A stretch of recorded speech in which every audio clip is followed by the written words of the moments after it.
Hi, welcome to my YouTube channel. In today's video, I will guide you through how to add file upload option in Google Form. Open your Google Form using a browser. I have given Google Form link in description, and you can select blank form option and Google Form will be loaded here, and you can go title for this. I'm giving a channel name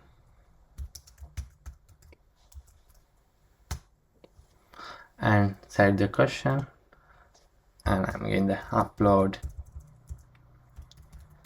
your CV and select down arrow, select the file upload option, and there's a confirmation. You can continue. Once it's continue, your file upload option will be available, and you can customize according to your preference.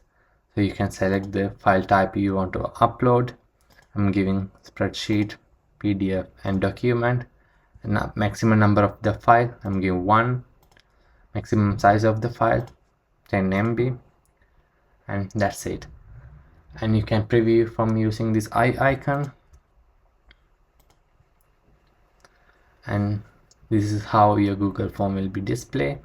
You can click the add file and browse and upload a file here. So this is the end of video. Thank you for watching. Please make sure to subscribe for more helpful videos.